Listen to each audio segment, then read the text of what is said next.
The Movies of the Meek, where we watch made-for-TV movies and miniseries so you don't have to. From Gia to Xenon, Hysteria to Sybil, welcome to Movies of the Meek.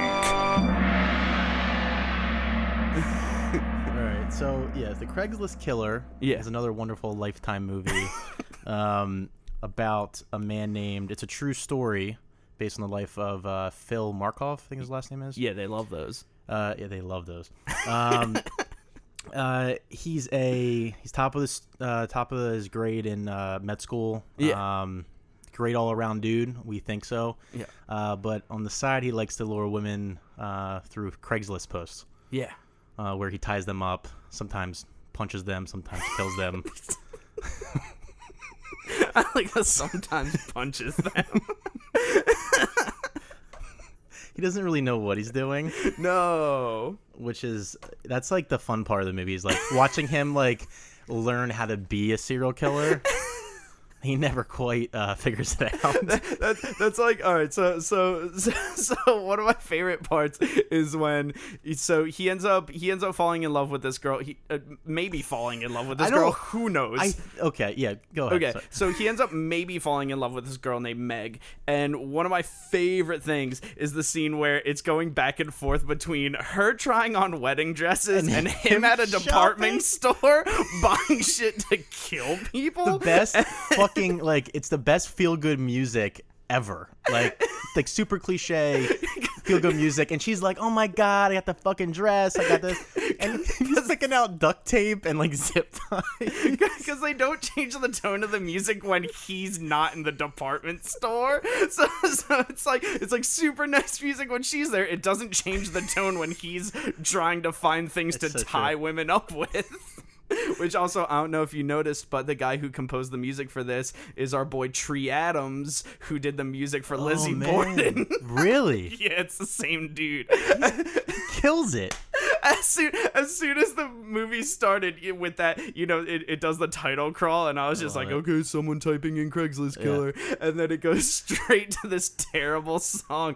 I was like, oh god, who is this? And then Tree Adams, composer, showed up, and I was like, of course, my boy, he's back. Best taste. Killing the game. But during that scene where they're going back and forth between her shopping for a wedding dress and him buying all this shitty stuff, he's talking to the guy. He's like, hey, so I'm looking for one of those phones that's completely untraceable. One of the ones that, it's just like you can throw it away once you're done with it, and no one could ever figure out what you did with it, who you called with it, or where it was. Where's one of those ones? And the guy's like, here you go. And he's like, yes, I would like 4 of those phones. Like there's that sequence, and then when he's at the cashier, she goes, you could put my number into one of these phones. I was like, what the fuck are you doing? Oh my god, dude, him buying his first gun was awesome. Yeah. He points it at the guy, like at the owner of the store, and he just points at him and goes. So the very beginning of this movie also, like, tonally, I didn't think I was watching the right movie, because everything for the first 15 minutes is moving so fucking fast. So much happens. So he meets the love of his life within the first minute of the movie. Oh yeah, in the first fucking minute of the movie. Minute 2, they're at a casino, falling in love. Minute 3, they're buying a fucking house together. He's in med school, by the way. He's in med school. He's in med school. She's not even in med school yet. No. And they buy this nice-ass house. Yeah, and I love that you brought up the casino date, because the one thing that happens during the fucking casino date is they're at the table, and he's like, the standard cliche, like, blow on my dice, baby, it's gonna get me to win, like that kind of thing. And then aren't they playing roulette? Like, yeah, they're playing roulette, and he's like, you gotta just like think about the magic of the numbers, and then after he wins, he goes, oh yeah, by the way, are you single? And then He says, well, I was dating Leonardo DiCaprio. Then he moved to Hollywood and got all famous, so I dumped him. It's like, no, you didn't. Shut up. But then they kiss. And I was like, oh, this movie's terrible. But I was also like, oh, this is just kind of like a loving love story. You know, these two people are meeting. I was like, when is the weird shit gonna happen? I didn't even know he was the killer at first. I was like,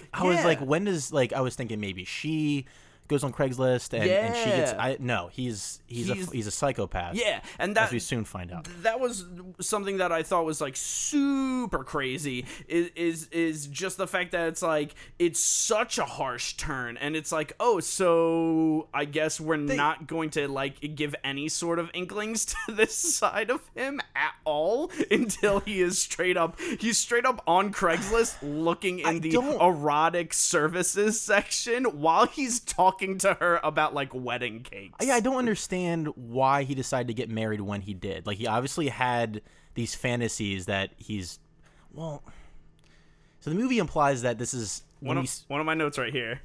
He knows he cannot get married, right? Exactly. So why did he choose now to get married when he still had years where he could have like messed around with this stuff without having to deal with her? Oh yeah, it makes no sense. And the movie also seemed to imply that he was just starting to get into this. Like, this was like his first time doing this stuff. Yeah. But at the end of the movie, you realize there's like 17 trophies he has under his bed. Yeah. So he's been doing this for years. Yeah. Which was really fucking weird. Yeah. But I just kind of took it as he was trying to create a dual life, like a cover up for his sick like life. Dexter. Yeah, but way worse. Oh, yeah.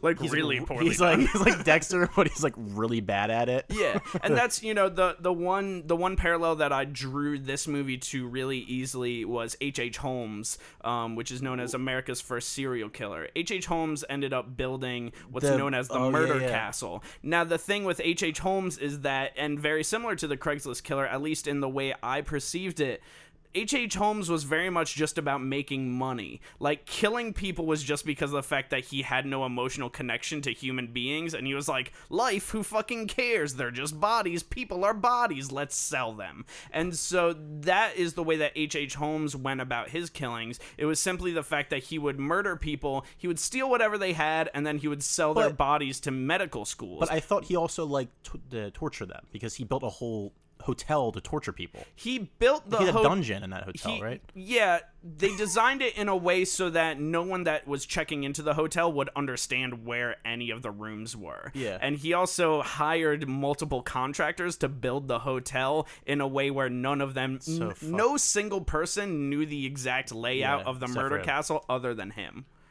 And that's where most of the torturing came from, is just simply the fact. And, you know, the type of people that you hire to run a murder castle with you, they're into some sadistic shit. So you're saying he didn't really get pleasure from murdering people? Like, it was H.H. Holmes? No, I don't think so. He had no empathy, and he he wanted money. Okay, but you know, and so that's my thing with the Craigslist killer. He does rob them, right? He robs all of them, and that's one of the things where he's keeping this facade going, where it's just, you know, everything's fine, baby. Like, I have a grant coming in, and I'm gonna cash it on Monday. Everything's gonna be fine. She's like, okay, I was really worried. You know, you can tell me these things, right? And he's like, oh yeah, baby, I know, taking money out of the pockets of a dead woman, you know. And so that's my thing, is that it was most of this inspired from the fact that he was trying to create this perfect life. You know, obviously there is something else to it, but a lot of it, I feel like, is he was doing what he thought you were supposed to do in a generic American society, and then the money became a factor, you know? But it doesn't explain his lifestyle, though. Like, I don't see how he was able to afford what he bought a house. I mean, you don't make that much money from robbing women on Craigslist in hotel rooms. Like, I don't understand, unless... Because we don't really go into his family too much in this movie. We just know that they're very fucking weird and distant. Yeah, and he's ashamed of them. Yeah, so maybe he comes from money. I know she does. Meg, his fiance, definitely comes from money. She's a nice family, but yeah, it was really hard to figure out who this dude was from this movie. Like, reading up on him a little bit, I kind of understood a little more, but yeah, we just know that he was like into some weird shit. Yeah. Thanks to Billy Baldwin. you know. Which we can get to that later now, but that was my favorite scene of the whole movie. When he's going through all of Phil's fetishes. I didn't write all of them down, but I think I wrote most of them. But I did write down. Did you know that your fiance was online listed as sex addict 53885? Can we talk about that username? That username, sex addict. That's a cry for help. I'm just loving the idea of like a girl on Craigslist and she's looking for guys in the now defunct. Yeah, because of this. Yeah, case. because of this, they got rid of the erotic services section of Craigslist. All those inquiries just moved to the casual encounters or whatever. Casual encounters, do whatever you feel like section. But the fact that this guy, sex addict, 35885. I had to rewind the movie to get the numbers because I was like, "What's she saying?" I watched it this morning to get the numbers. And then what else does Billy say to Meg? So she's still in denial at this point. It's the very end of the movie. Phil's in prison. Yeah. She still thinks he's innocent. Yeah. And Billy Baldwin comes over. He's the man. He comes over and starts listing some of this guy's like search history on Craigslist. One of my favorite Billy Baldwin lines is when they're trying to find Phil. Like, they have a vague idea who he is, but they only have one picture of him, which is a Red Sox cap, and then they have another person's description, and Billy Baldwin goes, "So let me get this straight. We're looking for a big blonde loser in Boston? Nice detective work." I was like, yo, Billy Baldwin's my boy. He's so good. Do you know your husband was into transvestites? Transsexuals? 8 inches cut? Does that sound like your husband? They're talking about being circumcised, right? That's what that was. Because part of me, I was like, does he mean cut like abs? And then I was like, no, that's his description. Penis. Yeah, nice. Yeah.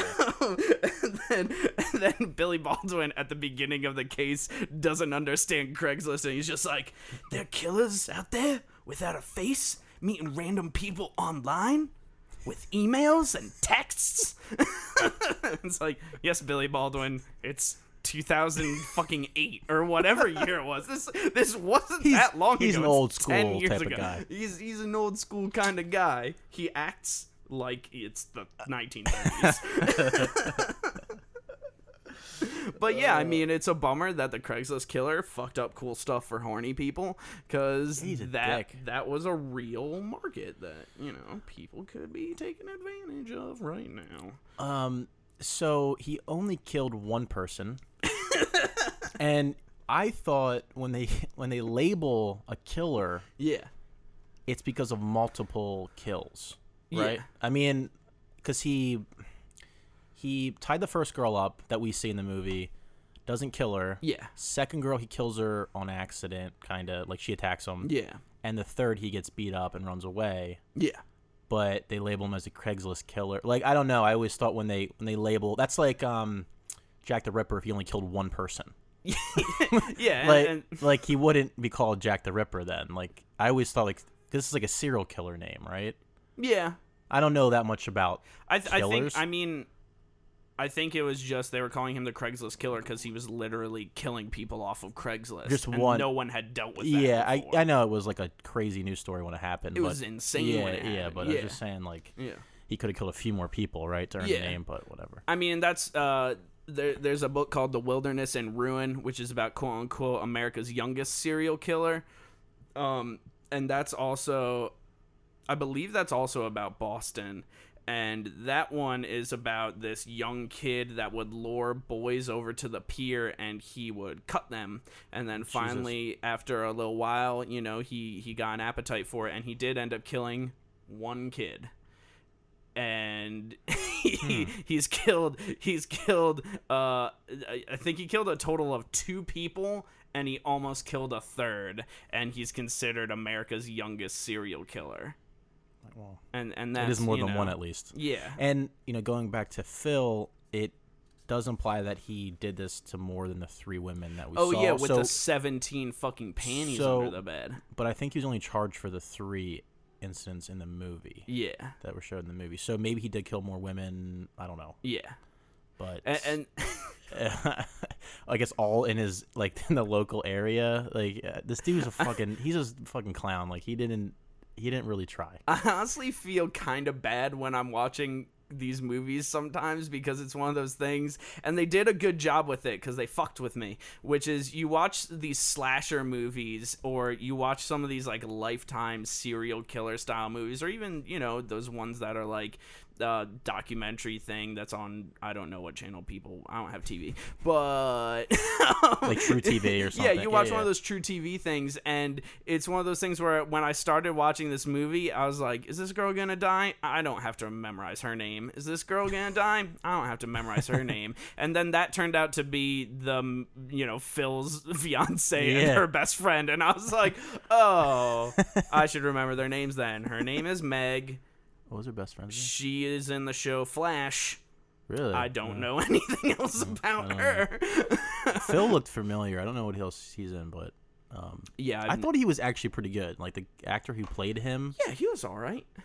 I just thought he got into the whole like kidnapping, killing people a little too quickly. Yeah, it was like he was like on Craigslist a few times when they were playing the wedding, and then he was out shopping for tape. And that's what I'm saying. The jump is so jarring.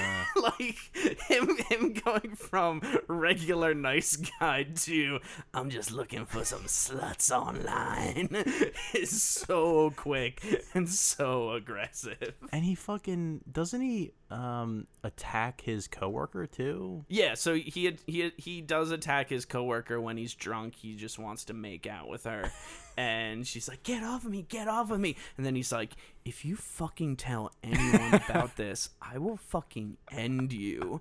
And she's just like, what? And he's like, that's not a threat, that's me being 100% serious. He does it like, again. Oh yeah. Remember, like they're in the hospital later, a couple days later, and he's like, oh hi, how you doing? Come here for a second, I gotta talk to you. And she's like, oh okay. He's like, I'm really sorry about last night. I was drinking, and I will fucking kill you if you talk to my wife. I was like, holy shit. He is so aggressive. He's really bad at being a Dexter. And that's like his decline. Like, I don't know how no one noticed that in the movie. Like, how are even the professors are like, oh, he's running around really late at night and sweating constantly, and he seems really disheveled and strange. He's a gash on his throat. He has a gash on his throat. Maybe we should question him or something like that. And that's, you know, they question the professor. They're just like, oh, you seriously don't think that he could be the killer? And he's like, with the amount of schoolwork that this kid has, it's not physically possible for him to be the killer. He's the level that he is as a doctor right now in this school, it's not possible for him to be doing two things at the same time. They portrayed him as being very smart too. Like, yeah, and like then when he tries school, to kill himself, he does the shittiest job. Or let's talk about how he hid his gun in a fucking book. Like, who does that? Like, I wrote down, like, who does that anymore? No modern serial killer cuts out book pages and hides their weapon and puts all of his trophies below his mattress. He should have taped all of his burner phones together to make a shell for the gun. Oh, fucking idiot. He's so stupid. Oh, he's so stupid. Oh, man. This is a great movie. I was entertained the whole way. I just loved Billy Baldwin so much. God, Billy fucking Baldwin. Billy Baldwin at one point goes, he lived by the internet and he died by the internet.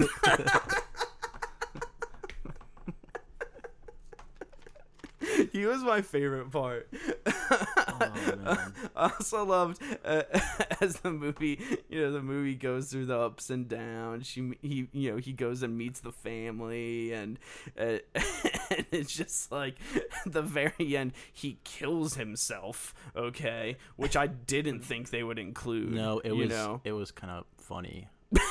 because Whoa. because I like how he wrote pocket in his own blood. Yeah, he did write pocket. How have we not talked about pocket yet? Okay. What does that mean? Because I was folding laundry when I was watching this, and I think I missed when they established what pocket was. Because at one point in the movie, Meg calls Phil Pocket, and I was like, what the fuck is going on?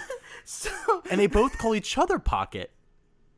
So there's one night where they're out and about, and it gets cold, and Meg gets cold. There's this one night, 3 minutes into the movie. And he goes, "Oh, you're cold? You can put your hands in my pockets, because that's what I used to do as a kid."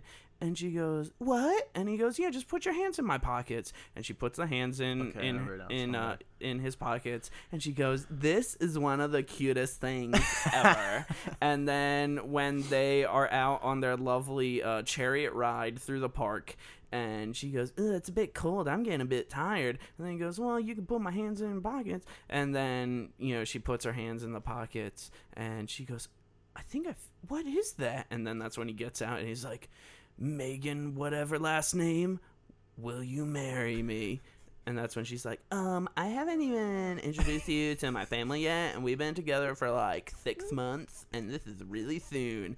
And he's like, "Fucking say yes or no, you bitch." And then she's just like, "Well, I don't know." And he's like, "How about tomorrow? We'll go and do this tomorrow then." And then she goes, "Okay." Oh my God, pockets. And then that's when they go and meet the family. And that's how the name. And that's how. That's their nickname.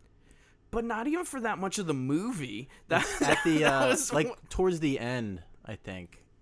When he's smearing it in blood. that was when he wrote pocket in blood. I was like, pocket. I love when Meg's watching the news report of them telling everyone that he killed himself. He's like, and he wrote her name in his blood. And wrote some cryptic message below it. It's like they're this close to being like, he wrote some sort of cryptic message that only he, as well as his fiance, may possibly understand. Pocket. the other sorry, I don't mean to cut you off, but don't worry about it. Did that mean, so when he wrote Meg and Pocket in his blood, did that mean that he really loved her? I was confused if he even had feelings towards her. Yeah. The way he treated her. Yeah. Like, what the fuck? Tonally, the ending of the movie made no sense to me. Yeah. Because right after he kills himself, she has a flashback to them under that like cherry blossom tree. Yeah. And they're in the grass, and she's like, "I just want like 4 girls, and they're all gonna be doctors, and maybe 1 boy." And he's like, "Yeah, they're talking about their kids and their future." Yeah. And then it cuts from that. It's like a very like lush scene, and there's great, pretty music playing, and it cuts from that to like one of those like true TV like documentary style scenes of like, "And the victims of Phil never got their justice. This bastard he killed himself, and his corpse rotted in prison." I was like, what? What the fuck? Like, well, that was a drastic turn. It was like, here you go with this emotional, sentimental punch about how they both love each other, and like, he is a monster. It was almost like they felt bad for like for exploiting the story as a love story, and they were just like, "We have to include that he was a dirtbag." He still killed people. Yeah, he did still kill people. That scene reminded me of, and this movie I think came out before it. It reminded me of the last Twilight movie, because they have one of those sequences where it's both of them lying out on the grass, and it's literally shot like exact same way. They're both talking about the same kind of stuff, and then it ends to fucking words. It says forever, and I was like as that was happening, I was like, this is exactly like Twilight. Oh, they're talking about him being a monster. I was like, this is a dark shift. Oh, dude. This is a good pick. Good job, me, for picking this. Very good job, you, for picking this one. And then one of the other things is, so that's what I was going about with how you know, you feel like you don't need to learn these people's names because they're just going to die. This movie took the exact opposite path with it, where every single person that he killed, we saw that they had a family. We saw that they had like at least one person that kind of cared about them, even if it was their pimp. But we still cared, though. He still cared, and they literally did that with everyone. They showed sequences of the families mourning in the hospital. Like, they showed all this stuff, and I was just like, wow, this is going into a lot of detail these movies normally don't go into. Which would have been interesting if because they spend all these time humanizing these victims so that you care about them. It would have been nice if we kind of humanized his morals so that we understood why he did it, because we don't know. Because the end of the movie just shows a man who loved his fiance and just happened to get in a few weird encounters like through Craigslist. Loved her literally to death. I wrote, there's a note. That was a Billy Baldwin note. I think it's the scene where they figure out who Phil is from the pictures and everything, and they find his Facebook and they're going through it, and Billy Baldwin he sees that Phil has 400 friends, like 416 friends. Yeah. He's like, oh, Mr. Popular, like who needs that many friends? I was like, that's not even a lot of friends by modern standards. Like, he's like so out of time. Like he's from the 30s. I got me. I got my dad. I got my gun. I got my mom. I got my gun, and I got my boat. That's all I got. 416 friends. Oh, Mr. Popular.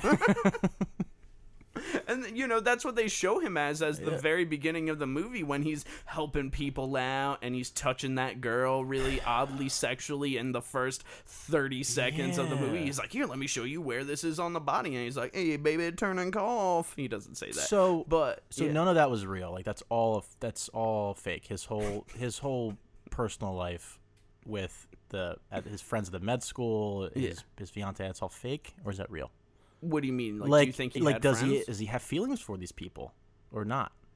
I have no idea. Do we know? No. There's that scene during, I think it was the engagement party. He like walks in after his mom shows up, and he walks in and like the screen gets all blurry and he looks like he's about to pass out. Yeah. Like he was overwhelmed that he couldn't keep up the act anymore or something. But is he acting? I don't know. I don't fucking know. I mean, whatever. It was a good movie. It was a good movie. Just give me 5 bags, dude. 10 out of 10. 10 out of 10. This is a great film. Loved it. Yeah, I'd suggest it. Oh yeah, definitely. It was fun. I think you have 2 more days on Lifetime streaming if you subscribe to Lifetime streaming service like we do. If you have Lifetime Movie Club. And you know, we're not promoting Lifetime. We do not get paid by Lifetime, but you get a free blanket. Yeah, if you sign up for a year. Does it say Lifetime? Did I ask you that? It says Lifetime Movie Club on it. Is it like a fleece blanket? It is a fleece blanket. Okay, nice. Have I been sleeping with it every night? Yes, I have. Next week, we'll be watching the 1974 Wonder Woman made-for-TV movie. I can't wait.